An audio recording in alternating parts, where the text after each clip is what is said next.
All right, ladies and gentlemen, welcome back to the channel. We're talking about the Minnesota Vikings in today's future. Now, Sam Darnold was just listed as the starter on the initial depth chart. No surprises here. JJ McCarthy only recently getting first team practice reps. We'll wait and see what happens in preseason football. I cannot wait to watch JJ McCarthy in preseason action. I do think no matter who's deployed, Sam Darnold or JJ McCarthy, your win-loss is at 6.5. I think that just absolutely baffles me. The Minnesota Vikings last season went 7-10. 7-10, missed the playoffs, but you ripped four different quarterbacks. Kirk Cousins gets injured, 8 games into the season, and you fly in Josh Dobbs, Jared Hall. I mean, there was four different starting quarterbacks. Nick Mullins, there were four different starting quarterbacks for the Minnesota Vikings last year, and they still won 7 games. And now they went out there and they picked up Aaron Jones. They still have Justin Jefferson. They still have Jordan Addison. I just saw Jordan Addison, he was arrested this past month here, likely receiving a 3-game suspension. And I get it that TJ Hawkinson is still not, or maybe ready to go for week 1. So I do think, hearing the Jordan Addison suspension rumors, hearing the TJ Hawkinson injury, it does kind of make sense if Sam Darnold was the starter for at least the first month of the season. But once again, we'll wait and see until preseason happens.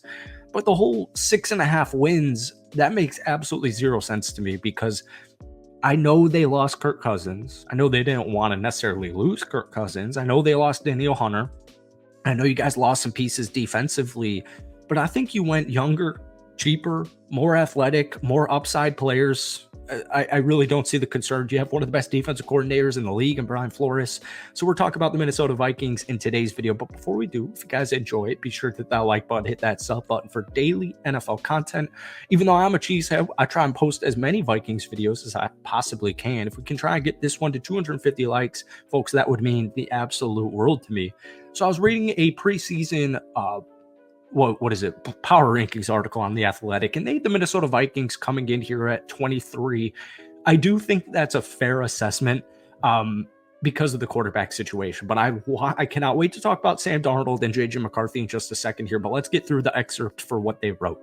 Jefferson became the highest paid non-quarterback in the league this offseason when he signed a 4-year, $140 million contract extension. That raise comes with heightened workplace expectations because instead of playing with a veteran quarterback in Cousins, Jefferson will have a combination of journeyman Sam Darnold and rookie JJ McCarthy this season. Jefferson already has, all right, it's literally just about Justin Jefferson's extension. When I look at the Minnesota Vikings and I think of Sam Darnold, he's not going to do anything crazy, but he is going to move the chains. He is going to be efficient. He is going to be effective. Yeah, he's not going to make every single throw, but he's going to put you in a position to win football games. And if I have this skill group, that's the big thing with the Minnesota Vikings. The defense, once again, getting cheaper, getting younger, getting more athletic. I'm thinking about guys like Dallas Turner that you snagged. I still don't think the league is ready for the Minnesota Vikings to have I don't think they're ready to have him, Dallas Turner, because everyone's so focused on the loss of Danielle Hunter, but they hopefully just got their long-term Danielle Hunter in a way. Anyways, the Vikings have higher upside than most teams in the NFL, or at least in the NFC, I should say, because when we think about the NFC and I think about elite dominant defenses, really only 2 teams come to my mind. That's San Francisco and Dallas. San Francisco's defense is phenomenal. Dallas's defense is also phenomenal. But it's not like the AFC where you have the Baltimore Ravens, you've got the Steelers, you've got the Chiefs. There are just so many good defense, the Bills, like Jets. There are so many good defensive teams in the AFC. So I think while it's a long shot, because obviously just looking at the division, you've got the Detroit Lions, the Green Bay Packers, and the Chicago Bears. But even if Minnesota splits at 3-3, I think with Sam Darnold, they will be in a round 500 team. I think with JJ McCarthy, they'll be in a round 500 team. But folks, all I actually care about is that Kevin O'Connell has his quarterback of the future. You guys have your franchise quarterback, hopefully, in JJ McCarthy. But Sam Darnold, as that article said, he's the perfect journeyman, in my opinion, for this. I think the depth chart was Nick Mullins and JJ McCarthy split as QB2. So once again, we'll wait and see what happens in preseason, because folks, you never know. JJ McCarthy could come out in the preseason and just absolutely light it up, and KOC names him the week 1 starter. But if it's Sam Darnold, this team's going to hover around 500. And I really like a lot of these pieces on the defensive side of things. You still got Harrison Phillips, Jonathan Greenard, Jonathan Bullard, Jerry Tillery, a lot of new faces on that defensive line.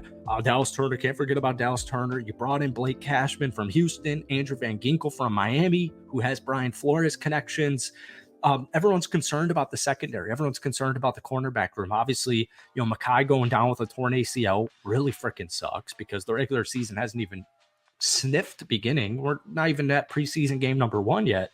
And obviously rest in peace to Kyrie Jackson. I mean, just literally the worst news you could ever hear, ever, especially for your football team. I mean, that's like the last thing anybody ever wants. And it just freaking sucks, man.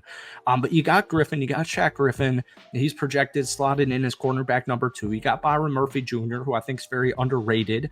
You got Joshua there as your nickel / safety. I think their safety room is actually extremely versatile. I think Brian Flores really demonstrated that last season with Cam Bynum now healthy, Harrison Smith, Joshua. Brian Flores loves to blitz. He blitzes at an obscene rate, and he makes opposing quarterbacks uncomfortable. And I just think with the intriguing amount of talent that you have defensively, especially my young cats like Dallas Turner, and Blake Cashman, Jonathan Greenard, I mean, these are 2 studs, in my opinion, coming over from Houston.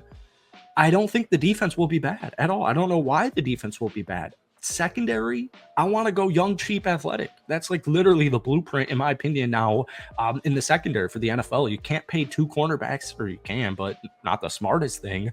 That's Byron Murphy, cornerback number 1. You got a good safety room. So I don't think the defense is as bad as a lot of people are thinking just because of the loss to guys like Danielle Hunter.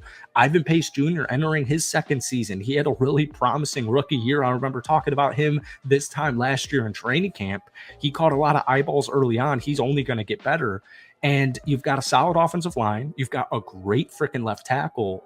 You've got Justin Jefferson, Jordan Addison. I actually wanted to talk about Jalen Nailor because Justin Jefferson keeps hyping him up. If Jalen Nailor can stay healthy, he's a perfect wide receiver 3 in this system.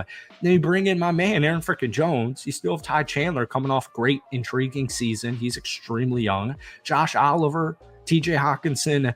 The offense is perfectly competent. And the defense is perfectly competent. So maybe if Sam Darnold, really is this elite, not elite, but you get what I mean. If he can have like a Geno Smith type of season, yeah, don't count out a playoff appearance. But I want to see JJ McCarthy play. I want him to be the week 1 starter. And he is picking up, so that's good. But that's it for today. Just kind of an overall scheme or overall outlook for the Minnesota Vikings. I hope you guys enjoyed it. Be sure to hit that like button, hit that sub button for daily NFL content. Guys, give me a win, no matter who's starting. Maybe let me know, who do you think is going to be the week 1 starter? But just give me a win prediction for the Minnesota Vikings this upcoming season. Don't hate me. I'm going 8. Thank you guys for watching. Have a good day. We'll see you soon.